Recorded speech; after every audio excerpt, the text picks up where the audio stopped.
Siesti au cœur du prestigieux auditorium de la Maison de la Radio et de la Musique que Voici a eu la chance d'assister au premier soir de l'IP Weekend Festival. 3 journées et 3 nuits pour mettre en lumière la force de la création artistique de notre scène française. Vendredi soir, 26 janvier, 20h. Voici arrive dans un lieu béni pour les artistes, la Maison de la Radio et de la Musique à Paris. La Maison Ronde, comme elle est surnommée, accueille un rendez-vous singulier, prônant la diversité musicale. Cet événement se nomme l'IP Weekend Festival, du 26 au 28 janvier 2024. Pour sa 3e édition, des chanteurs, conteurs avons-nous envie de dire, ainsi que des musiciens, ont fait l'honneur de leur présence. En rentrant dans ce haut lieu français, nous sommes frappés par l'ambiance. De festival en festival, des points communs sautent aux yeux, mais ici, Siesti différent. Entre les grandes allées, les festivaliers évoluent dans une chaleur humaine palpable. Le temps cesse comme arrêté. Assis dans l'auditorium, nous ressentons de suite son acoustique fantastique, des vibrations de connexion entre amateurs de musique secrets. 2 pianos attendent au milieu de la scène pour le concert qui va piano Vassano.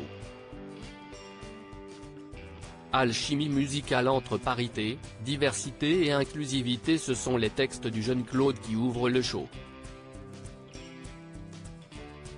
Un piano et une voix, tout simplement, révèlent encore plus le talent de l'interprète. La communion entre lui et nous est directe.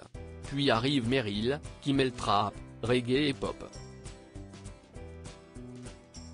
Un mélange qui détonne un peu avec l'endroit. Encore une fois, l'IP Weekend Festival permet des grands écarts comme cela. Les sœurs IBI enflamment l'assemblée avec 3 titres. Moment attendrissant, le coucou à leur mamie dans le public. Tout d'un coup, arrive sur le sol de la Maison de la Radio Pige, concurrente mythique de Drag Race France. Il y a plein d'artistes géniaux à ce festival. J'ai hâte de chanter et encore plus hâte de voir ce que les autres vont faire. Epiche avant de monter sur scène vérifie qu'elle ne brille pas de sébum, nous expliquait-elle en loge juste avant sa prestation. La super drague a brillé de talent, reprenant Je suis malade tout en délicatesse.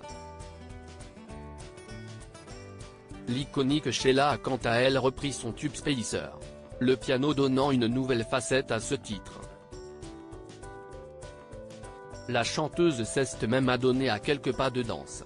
Elle n'a absolument rien perdu de sa fougue d'antan. Puis Amé et Luigi, à la croisée des genres, ont séduit à l'unanimité les personnes présentes.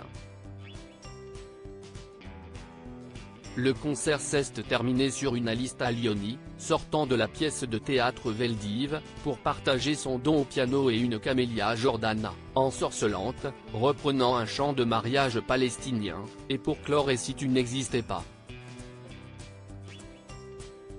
Si ce festival n'existait pas, nous en serions bien tristes. Diaporama. Voir les photos de Camélia Jordana.